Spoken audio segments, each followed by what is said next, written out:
Dimanche 9 juin, 10e dimanche du temps ordinaire. Le Seigneur est ma lumière et mon salut, de qui aurais-je crainte? Le Seigneur est le rempart de ma vie, devant qui tremblerai-je? Mes ennemis, mes adversaires perdent pied, ils succombent. Première lecture du livre de la Genèse, chapitre 3, versets 9 à 15. Psaume 129. Près du Seigneur est l'amour, près de lui abonde le rachat.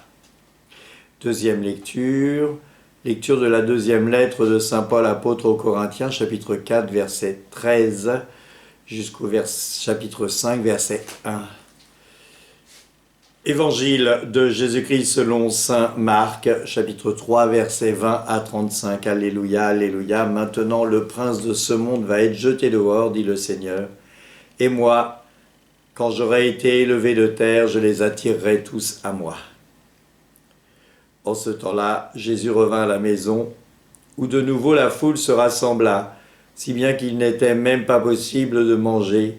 Les gens de chez lui, l'apprenant, vinrent pour se saisir de lui, car il affirmait « Il a perdu la tête ».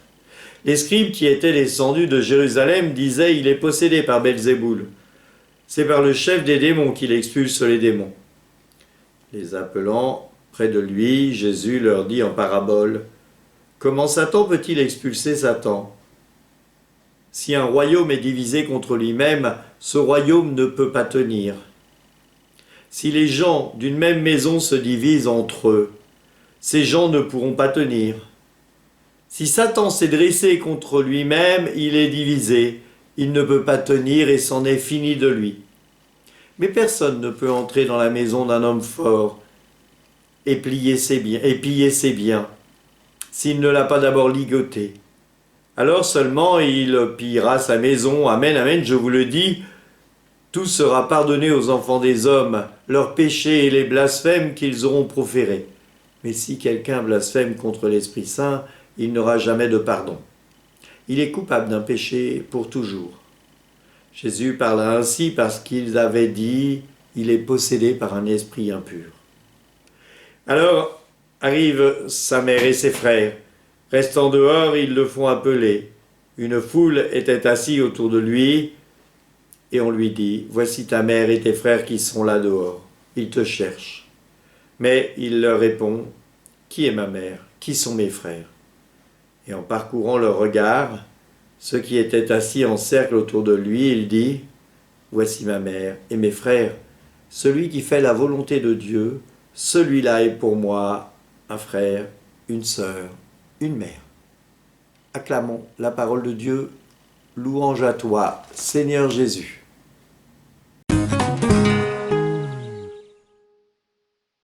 Nous sommes le 10e dimanche du temps ordinaire. Nous sommes revenus dans le temps ordinaire. Cette appellation n'est pas forcément très joyeuse. Il était bon, l'appellation d'autrefois, le Xème dimanche du temps après Pentecôte. Donc nous sommes le temps après Pentecôte, à vrai dire c'est ça qui est important de retenir. Il n'y a rien d'ordinaire dans le temps que nous vivons, parce que nous sommes toujours dans l'attente de l'extraordinaire, la rencontre avec le Christ, que nous faisons lorsque nous entrons dans l'église, que nous faisons lorsque nous nous tournons vers le tabernacle, que nous faisons lorsque nous voyons l'Eucharistie et que nous recevons l'Eucharistie en nous. Donc, ce temps n'est pas si ordinaire que cela, et d'ailleurs il est tellement dans l'élan de la Pentecôte que Saint Paul, dans sa lettre, nous parle des fruits de la Pentecôte. Et il nous faut voir comment celui qui a cru, il a parlé. Par la foi et par l'esprit de foi, nous croyons. Et nous annonçons cette bonne nouvelle. C'est les fruits de l'esprit qui nous font agir.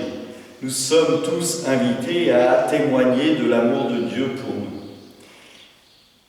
Néanmoins, la première lecture et l'évangile sont moins gais, oserais-je dire, sont dans un avertissement pour nous.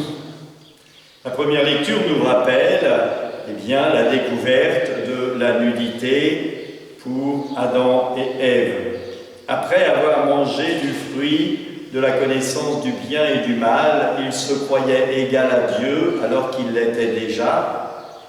Hommes et femmes, à leur ressemblance, il les fit. Et ils vont, eh bien, se couvrir. Alors, on pourrait regarder ça avec un air malicieux. Dieu qui demande à l'homme qu'est-ce qui se passe, et l'homme qui dit c'est pas moi, c'est la femme. Mesdames, c'est votre faute. Mais si l'on regarde et si on lit tout le passage, il n'est dit nulle part que Adam rapporte les paroles qui lui ont été confiées à Ève. Alors peut-être que Adam a juste pas fait son devoir d'annoncer à Ève ce qu'il fallait qu'elle se méfie. Néanmoins, Ève a fait quelque chose de dommageable, puisqu'elle est rentrée en conversation avec le Satan. Et ça, c'est une chose qu'il ne faut jamais faire. Certains disent, oui, moi je me bats contre le Satan. Non, non, ne vous battez pas contre le Satan. Demandez au Seigneur de venir se battre contre le Satan. Lui, il a les armes. Nous n'avons pas les armes. Nous sommes trop faibles pour ça. Et quand on regarde comment, dans l'évangile de Luc, le Christ répond à Satan, il répond à Satan en se servant des paroles de la Bible. À chaque fois. Oui, regarde, tu es là, tout ça c'est pour toi. Et le Christ répond les paroles de la Bible. Donc il ne rentre pas en dialogue avec lui, il va l'écraser de pouvoir et de la parole de Dieu. Nous n'avons pas cette force. Alors, il y aura dans ce passage eh bien, une hostilité entre la femme et le serpent. Mais néanmoins, si on lit la suite, ce que je vous inviterai à faire, c'est de voir que Dieu va prendre soin d'Adam et Ève, qui, malgré leur éloignement de Dieu, Dieu se rapproche d'eux à ce moment-là, et il va prendre soin d'eux en leur confectionnant des habits. C'est d'une tendresse infinie. Quand je lis ce passage, je me dis, quel amour de Dieu pour sa créature. Et là, je me dis, comment est-ce que je peux ne pas voir que Dieu m'aime? Parce qu'il va prendre soin d'Adam et Ève qui avaient trahi ce qu'il leur avait demandé de ne pas faire. L'évangile aussi est complexe. Il nous fait rentrer dans un discours entre des pharisiens, des scribes. Il est possédé par Belzéboul, par le chef des démons. Et le Christ rappelle cette parabole. Si le démon est divisé, eh bien, il ne peut pas être fort. Il faut être uni pour être fort. Et c'est ce que nous sommes invités à faire. Et moi, je suis sans cesse en train de prier pour les divisions de différents groupes de l'Église, parce que c'est dommageable pour l'Église. Le Christ qui a créé l'Église une s'est fragmenté et du coup, eh bien, on est moins fort. Non pas pour être fort et écraser les autres, mais pour être fort, pour pouvoir annoncer la bonne nouvelle que Dieu aime tout le monde. Et ce n'est pas la même chose. On me parlait il y a quelque temps de la fraternité Saint-Pédis et Monseigneur Lefebvre, et j'ai dit c'est dommage, Monseigneur Lefebvre avait une posture suffisamment forte pour pouvoir eh bien, faire en sorte que les objectifs qu'il avait doctrinal et liturgique qu'il voulait conserver puissent être conservés tout en gardant une dynamique de Vatican II. Et au lieu de ça, eh bien, il a arraché à l'Église un bout de l'Église. Et pour moi, c'est quelque chose de dommageable. Je ne sais pas si je me fais comprendre, mais en tout cas, c'est quelque chose qui pose question. Et là, le Christ, il vient, s'il y a une division, il est moins fort. Et il prend cet exemple dans cette parabole. Mais voilà, si un homme est dans sa maison et qu'il est très fort, eh bien on ne peut pas venir le piller. Et en prenant ce passage, il prend sa personne. Il est, lui, celui qui est le plus fort. Je vous ai dit, il est le seul qui peut lutter contre le démon. Et donc, il va parler du blasphème.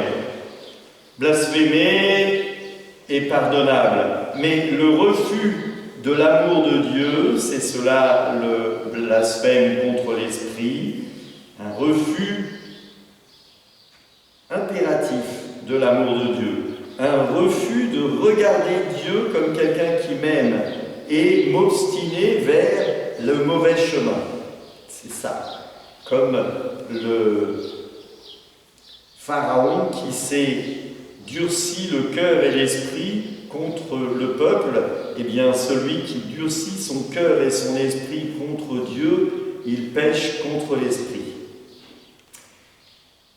Et puis il y a cette partie, ta mère, tes frères te cherchent.